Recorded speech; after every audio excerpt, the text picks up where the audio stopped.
Hey guys, tonight's story is a little different. We're going to take someone from the Middle Ages, not a knight, not a princess, just an ordinary boy, and toss him headfirst into the 21st century. Why?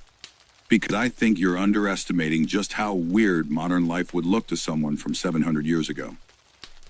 So before we start, hit that like button if you enjoy strange time travel thought experiments, and let me know in the comments, if you woke up in the year 1325 tomorrow, what would you miss the most? Your phone? Coffee? Indoor plumbing? All right, dim the lights, get comfortable, maybe even turn down the brightness on your screen, because you're about to open your eyes in a place where the streets smell of wood smoke, the air hums with flies, and everything you own fits into a cloth bag. You are 12 years old. And no, this is not the fun kind of 12, where you spend afternoons playing video games and eating chips. This is medieval 12, which means you've already been working in the fields for at least 6 years. You own exactly one pair of shoes, and your hands have more blisters than skin. You live in a small village, about 40 families. Every roof is thatched with straw. The houses are made of wood and wattle, a polite way of saying sticks and mud. The air smells complicated.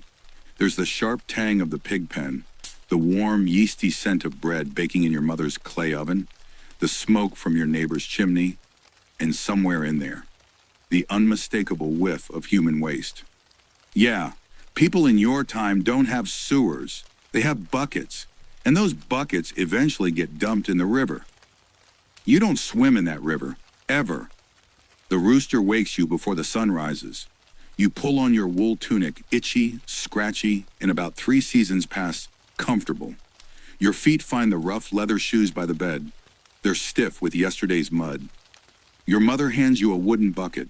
You're to fetch water from the stream. Again. The air is cold. Your breath fogs in front of you. Somewhere in the distance, you hear the slow toll of the church bell, a deep, low sound that echoes across the fields. You know the path well. Past the mill, past the tangle of gooseberry bushes, through the little grove of oak trees where the stream runs shallow. But today, something is different. At first you think your eyes are playing tricks on you. There's a patch of air just ahead that looks wrong, like the heat ripples above a fire. But it's March and frost still clings to the grass. You stop. The bucket handle digs into your palm. You take a step closer. The shimmer is humming, not loudly, more like the distant ringing of a bell you can't quite hear. The air seems to pull toward it, and your hair prickles against your scalp. You reach out a hand. The air feels thick, like you're pushing through honey. And then the ground is gone. There's no up, no down, just spinning. Colors you've never seen, sounds you can't name. Your stomach flips, your ears pop, your eyes water. You try to scream, but your voice gets swallowed by the rushing air. And then, honk. It's so loud you flinch. Your knees hit something hard and black. You sprawl forward, scraping your palms. You blink. This is not the path by the stream. The ground is smooth and hot, smelling faintly of tar. Enormous wagons rush past without horses, shiny, colorful, making a roaring sound like a waterfall trapped in a tunnel. Above you, buildings rise higher than church steeples, made entirely of glass and stone. Signs glow with strange letters. A man in a bright yellow vest waves his arms at you. "Kid, what are you doing in the street?" You stare. His voice is sharp and fast, but you understand none of it. Your senses are under siege. The light is too bright, so bright you have to squint. The air smells of burned oil, fried food, and something sweet, all jumbled together. The noise is constant engines rumbling, horns blaring, voices shouting, music thumping from somewhere unseen. You stagger toward the edge of the black road. People in strange clothes rush past you, trousers made of blue cloth, shirts with writing you can't read, shoes that look like they're made of cloth and rope. You clutch your bucket like it's a shield. Now the good news is you didn't get run over. The bad news? Everything around you is terrifying and loud and moving too fast. A voice cuts through the chaos. Hey, are you okay? You turn. A woman jogs toward you. She's wearing bright pink shoes that squeak against the pavement, and leggings so tight you can see the muscles in her legs. In your time, the only people who dress this snugly are, well, no one. She crouches in front of you, squinting. Where's your mom? Are you lost? You freeze. You catch maybe 2 words in that string of sounds, but they don't make sense. M'lady, you manage. Be from... You glance around. How do you even explain this? From village. She tilts her head. Village? Is that a place? You nod, but she clearly doesn't get it. Instead, she sighs, pulls a small black rectangle from her pocket, and starts tapping it. The rectangle's surface lights up brighter than any fire you've ever seen. Colors dance on it. Little pictures move. You lean closer, eyes wide. Is magic? You ask. She laughs. It's just my phone. Just my phone. As if those 3 words make any sense to you. You watch her fingers glide across the glass, letters and numbers appearing instantly.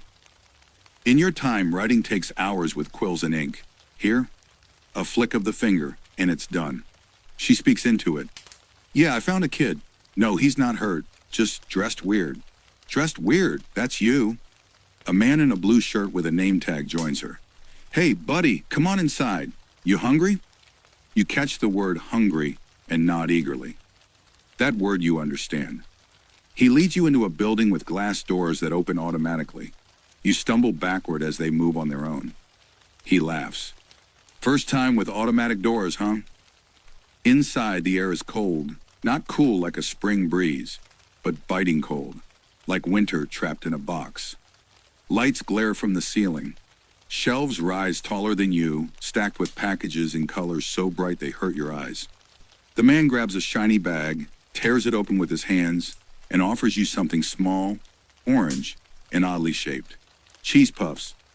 You sniff it. It smells salty, cheesy, and fake. Like cheese, but not cheese. You take a cautious bite. The texture is strange. It dissolves in your mouth almost instantly, leaving behind a powerful flavor that makes you cough and smile at the same time. You look up at him. Is food? Yeah, he laughs. It's food. You nod slowly, still chewing. Very strange food. You spot something shiny on the wall and wander over. It's a mirror, but not like the warped bits of polished metal back home. This one is perfect. You see yourself clearly. Mud-streaked face, hair sticking out in all directions, tunic dusty from the road, bucket still in your hand. And behind you, the man and woman in their clean, bright clothes staring at you like you've just stepped out of a history book. The man offers you a bottle of water. You twist the cap, it clicks. You take a sip and nearly choke at how clean it tastes. No grit, no bits of leaves, no smell. You realize something. This world is strange, terrifying, but also miraculous. Back home, a loaf of bread takes hours to make. Here, food appears in minutes. Back home, messages take days to travel. Here, people talk to someone across the city instantly. Back home, life is hard. Here, maybe it's easier. So far, you've fallen through a magical shimmer, landed in the middle of a modern street, almost been flattened by a car, met 2 very confused strangers, eaten something called a cheese puff, and drunk the cleanest water of your life. You've also figured out that this new world is loud, cold, and filled with objects that do things no human hand could. And now you're about to meet the most dangerous thing in the modern era. Not a weapon, not a disease, a child. The man in the blue shirt leads you to a back room of the store. Hang out here until the cops come, he says. You don't know the word cops, but you catch the tone like when your father told you to stay put while he dealt with the angry goose. The room is warm, the walls are white, and against one wall, a rectangle the size of a door flickers with moving images. You freeze. Your heart thumps in your chest. The people inside the rectangle are moving, talking, laughing. You glance over your shoulder, expecting to see them behind you, but know they're inside the wall. It's not a painting. It's not a puppet show. It's magic. The woman notices your stare. It's just TV, she says, picking up a remote. Just TV, just like she said just phone earlier, as if this was normal. She presses a button and the people vanish, replaced by a man in a suit shouting about the weather. You take a step back. How? He in there? She grins. Oh boy, you really are from somewhere far away, huh? The door swings open. A boy about your age steps in, holding a paper cup with a straw. His hair is gelled into spikes, his shoes light up when he walks, and his shirt has a giant cartoon dragon breathing fire. Hey, he says to the woman, who's the cosplay kid? She laughs. He's not cosplaying, Jaden. Well, we're not sure yet. Jaden turns to you. What's up, dude? You blink. Up. You glance at the ceiling. Nothing. Up. Jaden snorts into his drink. Okay, this is gonna be fun. Jaden plops down in front of the TV, grabs a game controller, and turns to you. You play Fortnite? You stare at him like he just asked if you've ever flown to the moon. It's a game, he explains. You drop in, find weapons, build stuff, survive. Last one standing wins. You tilt your head. So, like war? Yeah, but not real war, fake war, with dancing. Dancing? Jaden grins, taps some buttons, and suddenly the screen fills with bright colors and loud music. A character dressed as a banana dances like it's possessed. You blink slowly. Your world? Very strange. Jaden decides you need culture. He pulls a tablet from his backpack, a thin, flat rectangle that glows like the phone but bigger. This is the internet, he announces as if unveiling a royal treasure. You lean in. The screen changes instantly with a swipe of his finger. Pictures, words, videos, endless. In here, Jaden says, you can find anything. Recipes, music, memes. Memes, you ask? He taps one. It's a picture of a grumpy-looking cat with words over it. I hate Mondays. You don't understand. What is Monday? Jaden laughs so hard he almost spills his drink. Oh man, we've got a lot of work to do. Jaden offers you a sip from his cup. It's sweet, icy, and fizzy, 1,000 tiny bubbles exploding on your tongue. You gasp and hand it back. What is that? Soda, he says. Best thing in the world. You shake your head. Too much. Lightning in mouth. He shrugs. More for me. The TV flicks to a documentary about castles. You freeze. The stone towers, the flags in the one, it looks like home. For a moment, you forget the lights, the noise, the strange food. Your chest aches. You think of your mother's bread, your father's rough hands, the sound of the church bell. Jaden notices. Hey, you miss your family? You nod. Slowly. He looks down, then back at you. Don't worry, dude, we'll figure something out. Morning light spilled through the blinds, cutting the room into slats of pale gold. The boy stirred, blinking against the brightness.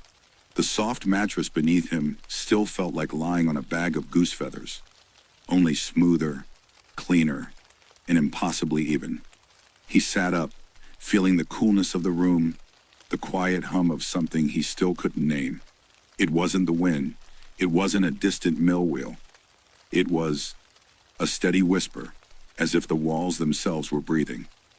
The woman, the one with the warm voice, was in the kitchen, her footsteps muffled by something softer than straw on the floor. He caught the smell again. Toasted bread, some kind of sizzling meat, and an aroma that was almost sweet but sharp, like honey laced with a spice he didn't know. When she saw him standing in the doorway, barefoot and hesitant, she smiled. Want to go out today? She asked slowly, pointing toward the door. He didn't understand all the words, but her hand gesture was clear enough. He nodded.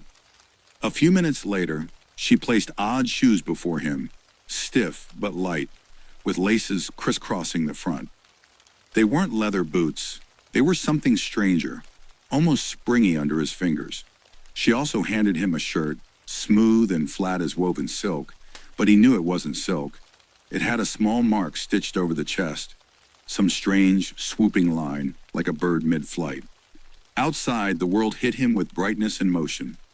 The street was wide and gleaming, the air tinged with the smell of tar and something he could only think of as burned oil. Long black roads stretched into the distance, cut by flashing lights that hung from poles like banners in a windless sky. Everywhere, metal beasts rolled past, some shaped like boxes, others sleek and low to the ground.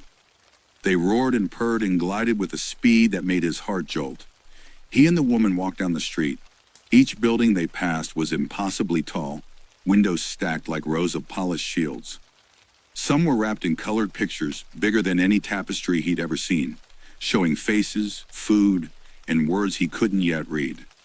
The people they passed wore bright, thin clothing, reds, blues, greens, that would have cost a small fortune in dyes in his village. Many of them had glowing rectangles in their hands, which they stared at as if reading an invisible book. At one corner, a boy not much older than him zipped by on a strange wooden board with wheels, twisting his body to glide around a bend. The medieval boy's eyes went wide. He had never seen anyone travel without walking or riding an animal. Yet this boy seemed to fly just inches above the ground. The woman led him into a place that smelled rich and comforting. Inside, people sat at small tables, drinking from paper cups and eating bread filled with meats and cheese. Above the counter, glowing panels showed pictures of the food. No one had to guess at what was served. The images were as clear as real life. She ordered something for him. When it arrived, it was wrapped in paper that tore easily, and inside was bread softer than any he'd ever tasted, holding warm, salty meat and melted cheese that stretched in golden threads when he bit into it. It was the first time since arriving here that he forgot, for a moment, how far from home he was. He chewed slowly, eyes drifting to the window. A huge silver bird, no, a machine, cut across the sky far above, leaving a thin white trail that lingered in the blue. He stared until it vanished behind a cloud. And somewhere deep inside, a thought began to grow. If such things could exist in this strange age, what else might be possible? The cold morning air of New York bit at Thomas's cheeks as he stepped out of the revolving glass door. His boots clicked against the smooth pavement, and the sheer verticality of the city made him sway a little, like a sailor feeling land beneath his feet after months at sea. The streets moved with an impossible rhythm. Steel beasts, yellow and black, hurtled past in both directions, honking and growling. Lights changed from red to green high above, commanding the movements of people and machines alike, as if the city itself were the captain of this great ship. Thomas lifted his gaze. The towers here did not have the grace of cathedral spires. They were vast walls of glass and steel, rising so high that their tops disappeared into low morning mist. He thought of the wooden scaffolding of home, the careful placing of stone upon stone, and here entire mountains had been conjured by man's hand. Mary walked beside him, her coffee steaming in the chilly air. "We'll take the subway," she said, as though the word meant anything to him. She led him down a wide set of stairs into the earth, where the air grew warm, heavy, and faintly metallic. The tunnels echoed with voices, footsteps, and the rumble of something approaching fast. Then, with a sudden wind, the beast appeared, long, silver, and gliding to a stop. Its many doors hissed open, revealing a hollow interior lined with strange benches and glowing lights. People stepped in and out without hesitation. Thomas froze. "Is it safe?" he asked quietly. Mary grinned. "Safer than crossing the street." Reluctantly, he followed her inside, the doors sealing shut behind him with a soft thud. The train lurched forward, and the walls of the tunnel flew past in a blur. His stomach dipped. His hand gripped a metal pole. And then his eyes widened. Through the window, a tunnel opened to reveal another world. Tile walls patterned with colors, names etched in block letters, lights flashing by in perfect sequence. There was no horse, no wheel, no sound of hooves, only the endless hum of motion, the power of some unseen force carrying them forward. When they emerged into daylight again, They were somewhere entirely different. The air smelled faintly of the sea and gulls cried overhead. This, Mary said as they stepped out, is Coney Island. Before him stretched a carnival of sights, tall, turning wheels in the sky, looping rails of shining metal, stalls filled with bright colors and the scent of fried food. The shouts of children, the thrum of music, and the crash of waves mingled into a single living heartbeat. Thomas stood there, boots in the sand, staring at the horizon where ocean met sky. It felt familiar and utterly alien all at once. He awoke to a rhythmic hum unlike anything his medieval ears had ever known. It wasn't the crackle of a hearth fire, nor the whistle of wind through a thatched roof, but a deep, steady purr that seemed to come from the walls themselves. Blinking against the pale morning light, he realized he was not in a straw bed. The surface beneath him was soft yet springy, the sheet cool against his cheek, and above him hung a ceiling so smooth and flawless that it looked as though it had been carved from a single piece of ivory. A low, slow click drew his attention. Across the room, the woman who had found him was moving about in a large, gleaming space, a kitchen, though nothing in it resembled the blackened hearths he knew. Metal boxes stood taller than her, their faces shining like polished silver shields, and from one of them she drew a steaming cup without ever lighting a fire. The boy watched in silence, fascinated by the way she touched glowing panels with her fingers, and light obeyed her command without a torch or candle in sight. Her movements were quick but unhurried, as though she had done this 1,000 times before. A sudden chime echoed from somewhere unseen, followed by a soft melody. The woman glanced at a small, glass-like object on the counter, tapped it once, and began speaking to it as if it were alive. The boy sat up slowly, his heart pounding. In his time, voices belonged only to the living yet here. A disembodied tone answered her from inside that small glowing slab. His mind tumbled with questions. Was this some sorcery? A trick of demons? Or had he stumbled into a future where even common folk wielded powers greater than kings? The woman turned and smiled, holding out a plate toward him. On it sat a round golden disc that smelled faintly sweet, nothing like bread, but warm and inviting. He reached for it cautiously, half expecting it to vanish into thin air, yet it stayed solid in his hand. When he bit into it, flavors exploded across his tongue, soft, airy, and rich all at once. In his village, sweetness was a rare gift, a treasure saved for feast days. Here it seemed as common as morning bread. Somewhere outside, a deep roar rose and fell, as though a dragon passed overhead. The boy flinched, dropping his food, but the woman only laughed gently and pointed toward the window. And there, streaking past in the clear morning sky, was a silver bird, unlike anything in his world, enormous, gleaming, and moving faster than the fastest horse. It vanished into the clouds before he could breathe again. He realized then that this place did not merely hold wonders. It was a realm where the very laws he had known of time, nature, and human skill had been rewritten, and he was in the middle of it. By now, the medieval boy's mind was a quilt stitched with fragments of wonder, fear, and questions he couldn't even name. Every moment in this strange new century felt like stepping into a painting that was alive, its colors shifting, its shapes rearranging themselves as he blinked. It was evening in the city. The golden light of the setting sun was caught between tall glass towers, and to him they looked like enormous crystal fortresses built by some forgotten race of giants. Their walls shimmered, not with banners or torches, but with hundreds of tiny glowing panels, each showing moving pictures, strange symbols, and faces speaking without bodies. He pressed his nose to the cool glass of a shop window, where a dozen small screens flickered in perfect unison. The images inside were sharper than any tapestry he had ever seen, their colors too pure to be real. He saw a woman singing to an unseen crowd, her voice somehow reaching the boy's ears, even though she stood behind layers of glass.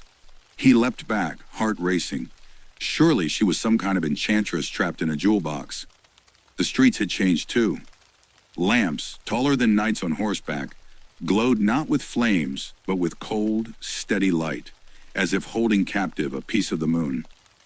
They hummed faintly, and the sound filled the air like the low breathing of the city itself. The people were strangers still. Some spoke into small black slabs they held in their hands, their words pouring into the air as if talking to invisible companions. Others walked past him without even glancing, their eyes fixed on glowing rectangles no bigger than a breadboard. He thought of the polished obsidian mirrors in his village that showed only your reflection, and wondered if these glowing things showed glimpses of another world entirely. A sudden roar shook him from his thoughts. He spun around and saw one of the monstrous metal beasts, longer than a dozen wagons, sliding past on shining rails in the middle of the street. Its sides were lined with windows, and inside people sat in rows, reading, eating, or staring into glowing devices. It was as if an entire inn had learned to move on its own. The boy followed the rails until they led him to a great open space, a park, though unlike any meadow he had known. The grass was bright and perfectly trimmed, the air rich with the smell of flowers, even though no gardener knelt nearby. In the center stood a statue. No, not a statue. It moved. At first he thought it was a knight, clad in black armor from head to toe, but then the figure's visor lit up, its chest glowing with a red pulsing light. The boy froze. This was no man. It was a living giant of iron, standing watch over the people around it. And yet no one seemed afraid. Children laughed and ran past it, tossing a ball to one another. The giant raised an arm, mechanical joints whirring softly, and pointed at him. The boy could not stop staring upward. The city's skyline was a jagged crown of shimmering glass and steel, and every window seemed like a captured star. Above it all, the real stars were faint, barely visible through the glow of this strange new world. In his time, night was darkness. Here, the night shone brighter than most noons he had known. The man in the long coat, Elliot, he had learned, led him carefully across the street, holding his arm as great rumbling carriages without horses roared past. The boy's heart pounded at the sight of their glowing eyes and their speed, but Elliot only smiled. "Traffic," he said, as if that explained everything. They passed through a tall arch of glass doors that opened on their own, hissing softly as if greeting them. Warm air washed over him, scented with something he could not place, a mixture of roasting coffee beans, sweet pastries, and a faint perfume of cinnamon. Inside was a hall that gleamed like a polished treasure chest. People sat at small tables with cups in hand, talking into thin black rectangles, their voices low but their eyes bright. Elliot guided him to a table near the window. "You must be hungry," he said, sliding a paper cup toward him. Steam rose from it, carrying the smell of dark earth and something bitter. Beside it, a small plate held a golden roll glistening with sugar. The boy touched it carefully, soft as a lamb's ear, and broke it open. Warmth and sweetness filled his mouth, and for a moment, the noise of the city faded. Outside the window, snow had begun to fall, but it was not like the snow he remembered from winters past, gentle and slow. Here it was caught in the streams of light, glittering as it drifted down onto the glowing streets. The boy pressed his hand to the glass, feeling the faint hum beneath it. "Is this magic?" he whispered. Elliot smiled, but there was a shadow in his eyes. "In a way," he said, "but magic here comes at a price." Somewhere in the distance, a siren wailed, a high, haunting note that curled through the air like a warning from another world. The boy looked up sharply, his stomach tightening. "What is that?" "Just part of the city song," Elliot replied, but his hand tightened around his cup, and for a moment, his gaze flicked toward the street as if expecting someone, or something. The boy followed his eyes and saw a group of people in dark uniforms moving quickly through the crowd outside, their heads turning as if they were searching. One of them stopped, glancing toward the cafe window. The boy's chest tightened. He didn't know why, but a voice deep in his bones whispered, "Run." The boy sat in the quiet corner of the library, his eyes scanning the glowing rectangle on the desk, the laptop, as the librarian had called it. At first he had thought it was some sort of enchanted mirror, but no mirror ever displayed moving pictures of cats leaping into barrels or maps that zoomed in and out with the flick of a finger. He touched the smooth surface tentatively, wincing when it responded instantly, as if alive. The librarian had shown him how to search, though she had smiled oddly at his request to learn the histories of kings and the humors of the body. The screen was now filled with words and images far beyond anything he had ever seen in a manuscript, illuminated or otherwise. He could not help but notice how the people in the images stood differently, how their clothes fitted without laces or layers, how their faces looked, freer somehow. There were no belts heavy with tools or pouches. Nobody carried a dagger at their hip. It was strange, comforting, yet unsettling.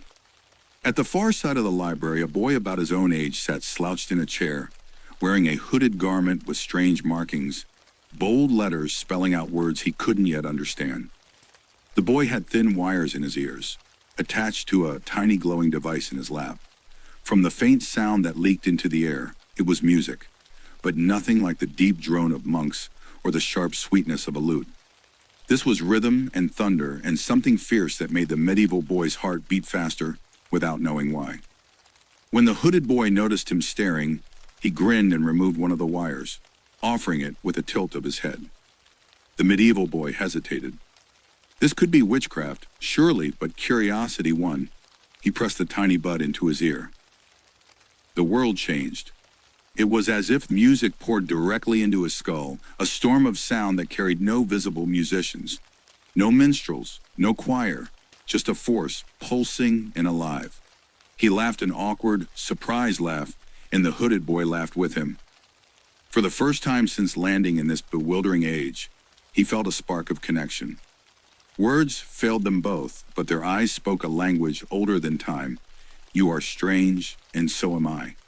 Outside, the city roared machines gliding on black stone roads, glass towers reaching higher than cathedral spires. The medieval boy's heart thudded, caught between fear and awe. Somewhere inside him, a new thought began to take root. Perhaps this was not just a place to survive.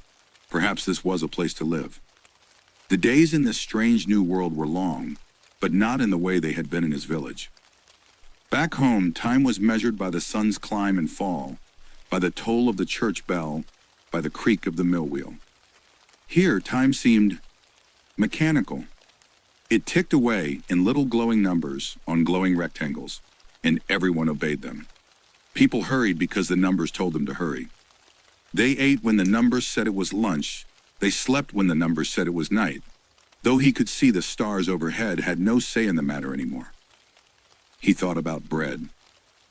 In the village, bread had been warm and uneven, baked in the great stone oven, the crust blistered by wood smoke, the inside heavy with grain. Here, bread was pale, sliced into perfect squares, each piece the same as the last, wrapped in strange, crinkling paper.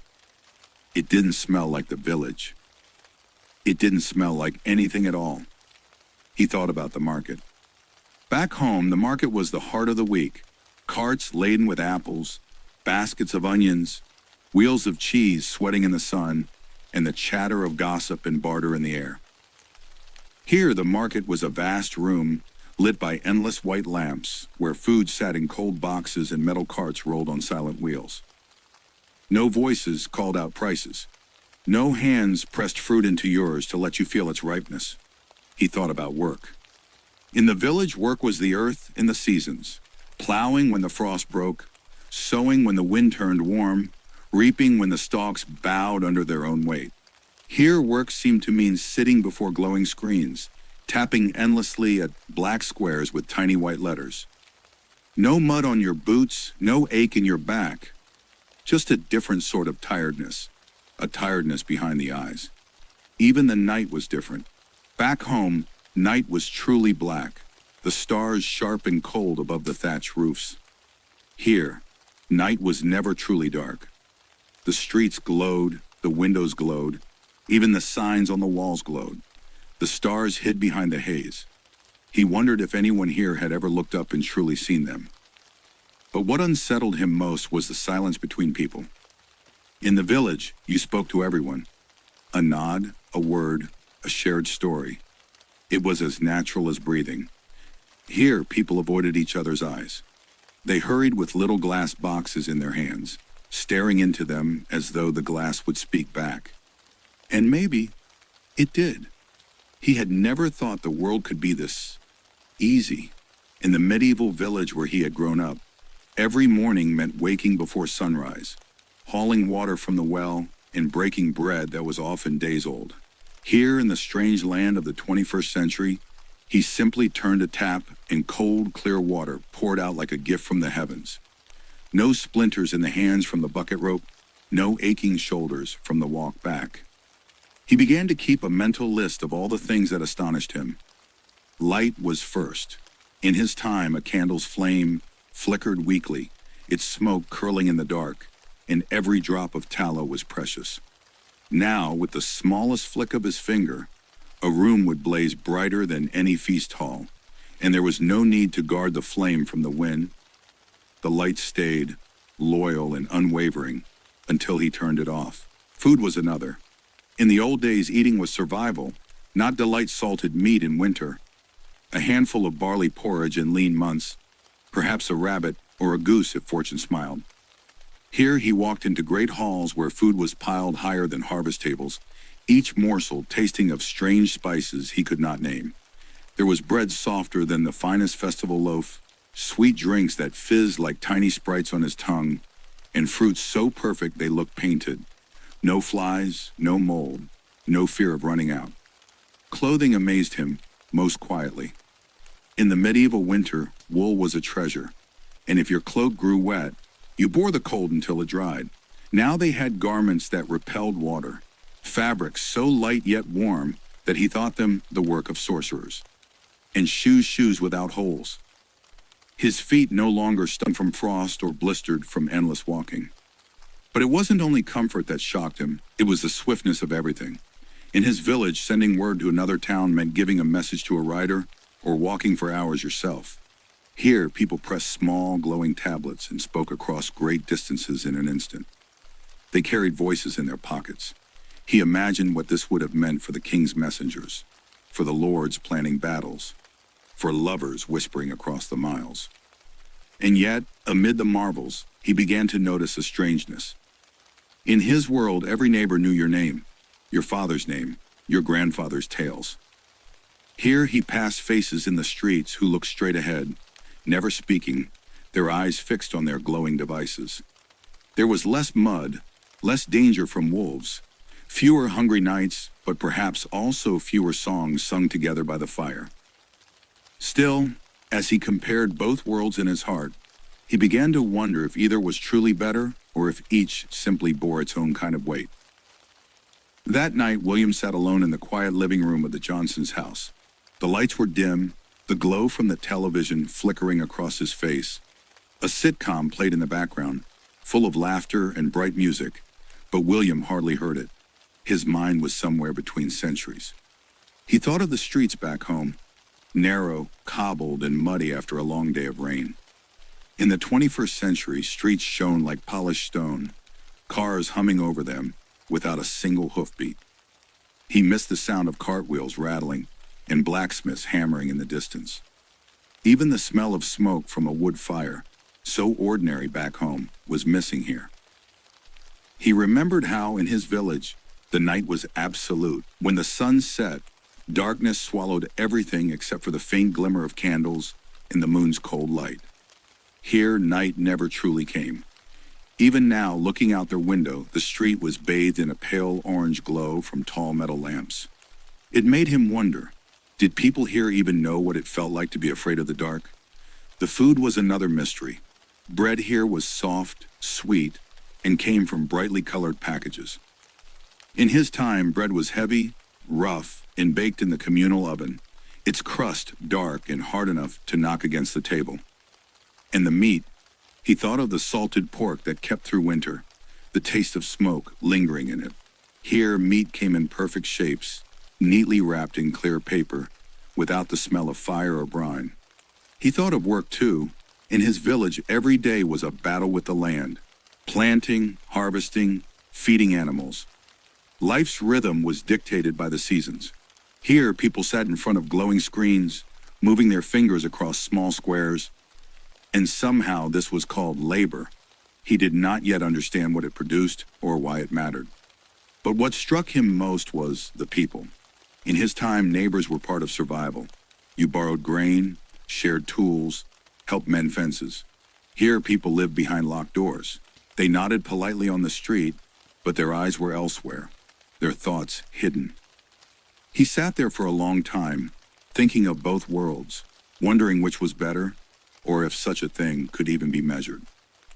The television laugh track roared again, pulling him back into the present. He picked up the remote and turned it off. The room fell into silence, the kind of silence he remembered from home. And for the first time since arriving, William allowed himself to close his eyes, not to dream of going back, but to try and understand the strange, bright, and lonely century he had landed in. The boy had begun to walk alone through the quiet suburban streets that wound between neat rows of houses. Each one stood apart, with grassy front lawns so green they looked painted. In his village, houses clung together like frightened sheep, their wooden beams leaning into each other for support, roofs patched with straw and mud.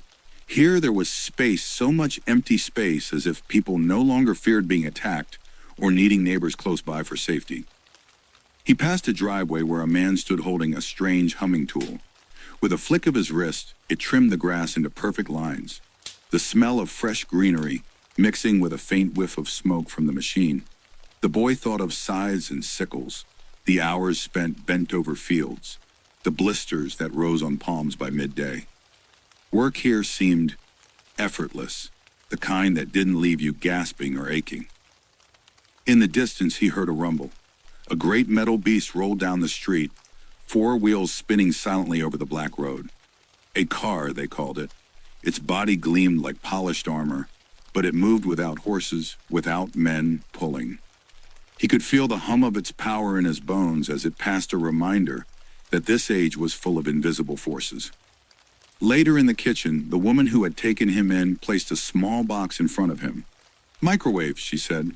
She pressed a button, and within moments the cold bread inside grew warm, soft, and fragrant. He stared. In his world, to bake bread was an all-day task, from kneading the dough to tending the fire. Here, warmth came at the push of a finger. But the more he saw, the more a strange unease took root. In the medieval world, every loaf of bread, every cloak, every chair bore the marks of the hands that made it.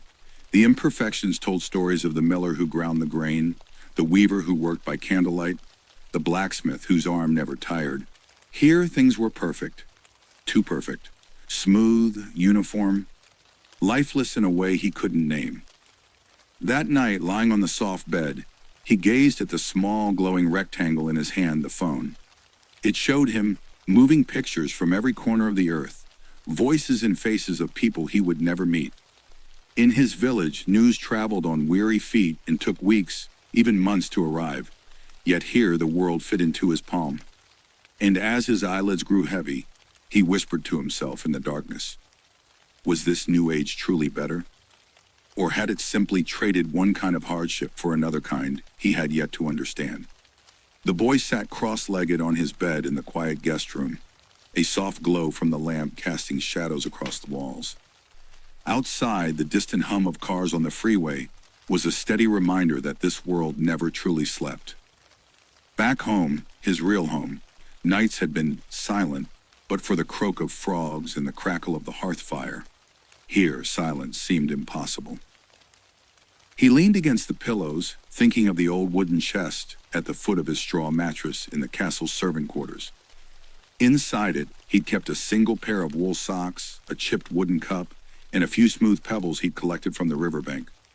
Here, his host family had given him a small dresser with drawers that slid open without squeaking, and inside were more clothes than he'd owned in his entire life. Soft shirts, strange trousers that clung to his legs, and socks that were so smooth they almost slipped right off his feet. At dinner that night, he'd watched the family with quiet fascination. They ate quickly, each person holding a glowing rectangle beside their plate, tapping and scrolling without looking at their food. No one tore bread with their hands. no one passed a shared dish. In his world, a meal had been a ceremony. Bread warm from the oven, broth ladled into shared bowls. Every bite taken with gratitude because food was hard-earned. He thought of the Lord's great hall, where torches threw long shadows against the stone walls, and laughter rose over the clatter of trenchers and mugs. Here, the light came from tiny glass bulbs that needed no flame, and the laughter, when it came, was brief and distracted, interrupted by the chime of some invisible bell from their strange devices. After supper, the family showed him the shower. It was like standing under a warm summer rain, except the rain came from nowhere and stopped at the turn of a handle. In the castle, washing was a basin of water hauled from the well, heated over the fire, and used sparingly, especially in winter. Here, water poured endlessly, clear and hot, and steam filled the room like magic. Lying back on the bed, he whispered to himself in the tongue of his homeland. If the old healer could see this, he would think the gods had opened their wells in the sky. Yet for all its marvels, this world was cold in ways the hearth fire of his youth had never been. People here did not look each other in the eye on the street. Neighbors passed without greeting. The smiles felt thinner somehow. And as he drifted towards sleep, the boy realized that the warmest thing he had felt since arriving was not the electric light, not the shower, not even the soft blanket over him, but the memory of home's crackling fire and the rough wool cloak his mother had wrapped around his shoulders on winter nights. The boy lay in bed that night, staring at the unfamiliar ceiling of his new room. Outside, the soft hum of the city pulsed like the slow heartbeat of this strange century, a sound so constant it felt almost alive. He should have felt safe here, far from the cold stone walls, flickering torchlight, and hungry winters of his old world. But as he closed his eyes, his mind kept returning to the smallest details, things the people here didn't notice. The metallic smell in the air after the rain. The faint clicking sound the street lamps made just before they lit up. And that woman in the grocery store, the one who had looked at him just a fraction too long, her lips forming a word he almost recognized in medieval French. The thought gnawed at him. Was he really the only one who had fallen through time? Somewhere in the distance, a car horn echoed, and in the silence that followed, he swore. He heard the sound of horses' hooves. Thank you. Thank you for being here tonight, for taking this quiet journey with me, a journey that began in the cobbled streets of a medieval town, under the dim glow of torchlight, and ended here in the fast, glittering, strange world of the 21st century. And thank you for listening so patiently, for walking alongside our young traveler. You've seen him stumble in awe at skyscrapers, taste the sweetness of modern food, feel the smoothness of a smartphone screen, and compare it all to the coarse, smoky, candlelit days of his old life. You have heard his laughter and his quiet moments of confusion. You've sensed his excitement and maybe his unease. The past and the present are such different worlds, and yet in his eyes they have begun to merge, like two rivers meeting under the moonlight. Now, as we draw this chapter to a close, I want you to think about him for just a moment more. Picture him standing somewhere in this vast, modern world. Perhaps he's standing at the edge of a busy street, cars rushing past like streams of light. Or maybe he's walking in a park, breathing in the smell of freshly cut grass, feeling the softness of a hoodie against his skin. Somewhere out there, he is looking at a horizon you and I can't see. And perhaps he is wondering if he will ever return, or if he even wants to.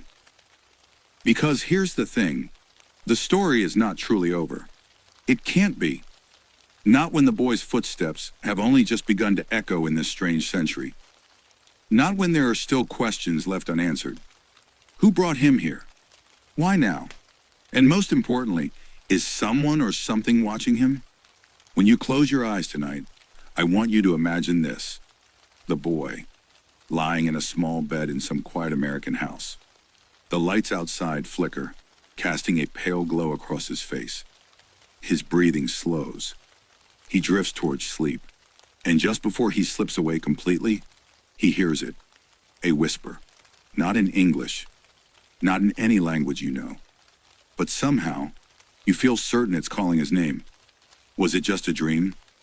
Or has the past found a way to speak to him again? These are the questions I want you to carry with you, softly, gently, into your dreams tonight. Let them wander at the edges of your mind, like fog rolling across a field at dawn. And as you do, feel your body begin to settle. Feel your breathing deepen. Let the rhythm of your heart slow down. Right now, there's no need to chase answers. They will come in their own time, perhaps in the next chapter of his story. For now, it's time to rest. So, I want you to find the most comfortable position you can.